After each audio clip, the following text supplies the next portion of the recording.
အားလုံးပဲမင်္ဂလာပါဒီနေ့မိုးရွာပြီးတော့မိုးအေးနေပြင်တော့ညလဲစိတ်ထဲမှာဖာလူတာအရန်တောက်ချင်လို့ရွှေပစုံဖာလူတာတောက်တဲ့ vlog လေးဖြစ်ပါတယ်ဒီနေ့တောက်ခဲ့တဲ့ဆိုင်ကတော့လမ်းမတော်စံပြနာမှာရှိတဲ့ရွှေပစုံအေးဆိုင်ကိုတောက်ခဲ့တာဖြစ်ပါတယ်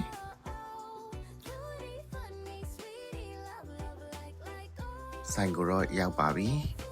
ဆိုင်ကလူနည်းနည်းများတော့ table လေးရဖို့အတွက်တော့နည်းနည်းလေးစောင့်ရပါတယ်ဆိုင်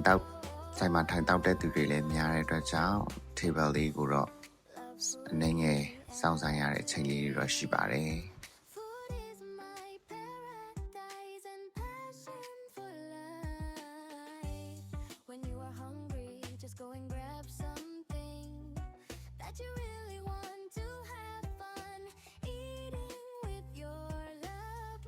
အခုကတော့မှားလာတာလေးတွေရပါပြီ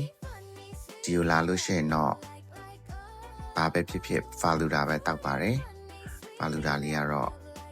အရန်ကြိုက်တဲ့အချိုပွဲလေးတစ်ခုဖြစ်တယ်လူတွေကရွှေပစုံအေးဆိုင်ရဲ့ဖာလူတာကိုဘာလို့ကြိုက်တာလဲဆိုတာကိုမေးလို့ရှိရင်အကြောင်းပြချက်လေးတွေအများကြီးရှိနိုင်ပါတယ်ဒီရွှေပစုံဖာလူတာကတခြားဖာလူတာတွေနဲ့မတူဘဲနဲ့နို့ရဲ့အရသာချိုမွေးအေးလေးနဲ့တောက်ရတယ်တောက်လိုက်တိုင်းမှာလဲတကယ်ကိုစိတ်ကျေနပ်မှုရစေတဲ့ဖာလူတာလေးတစ်ခွက်ဖြစ်တယ်ပြီးတော့ဖာလူတာထဲမှာပါတဲ့ jelly တွေဒီ ice cream တွေကစတဲ့ပါဝင်တဲ့ပစ္စည်းတွေရဲ့ကောင်းမွန်ထည့်ထားတဲ့အရာလေးတွေကလည်းဘာနဲ့မှမတူဘဲနဲ့တကယ်ကိုစားလို့ကောင်းတဲ့ဖာလူတာတစ်ခွက်ဖြစ်ပါတယ်ဈေးနှုန်းနဲ့ရတဲ့ပမာဏကလည်းတန်တယ်လို့ခံစားရတယ်အဲဒါကြောင့်မလို့ဒီရွှေပစုံဖာလူတာကိုအရင်ကြိုက်ပါတယ်နောက်တစ်ချက်ကတော့နေရာထိုင်ခင်းအခင်းကျင်းတက်ရှင်တရက်နေတာအမြဲတမ်းတက်ရှင်တရက်နေတဲ့အတွက်ကြောင့်စိတ်ချမ်းသာရတယ်ပေါ့နော်ထိုင်ရတဲ့ခါမှာနောက်တော့ဒီလိုရန်ကုန်မြို့လိုပူတဲ့ရာသီဥတုနဲ့ဆိုရင်တော့ဖာလူတာအေးလေးချိုမွေးလေးရတော့တကယ်လိုက်ဖက်တဲ့အရာတစ်ခုဖြစ်တယ်နောက်ဆုံးကတော့အရေးကြီးတာကတော့ငယ်ငယ်တုန်းကစားဖို့တဲ့အရာတာကိုမတ်ရဖြစ်နေတဲ့အတွက်ဘယ်ချိန်စားဒီရတာရနေတာလဲပါတယ်ပေါ့နော်ရွှေပစုံဘယ်ချိန်မှလာစား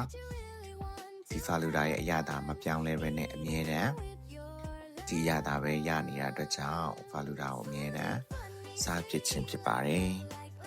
ဆိုတော့ဘယ်ဆိုင်မှာပဲစားသုံးဆိုင်စလုံးရဲ့ဆိုင်ရဲ့အရာတာတော့အတူတူပဲဖြစ်တယ်ပေါ့နော်အခုတွေ့ရတဲ့ပူတင်းကလည်းတကယ်ကိုစားလို့ကောင်းတဲ့အရာတာနဲ့ချိုမွေးဤစိတ်နေတဲ့အရာတာလေးကိုရရှိနိုင်တာဖြစ်ပါတယ်အဆုံးထိကြည့်ပေးတဲ့ကြအားလုံးကိုကျေးဇူးတင်ပါတယ်Thanks for watching. See you next video.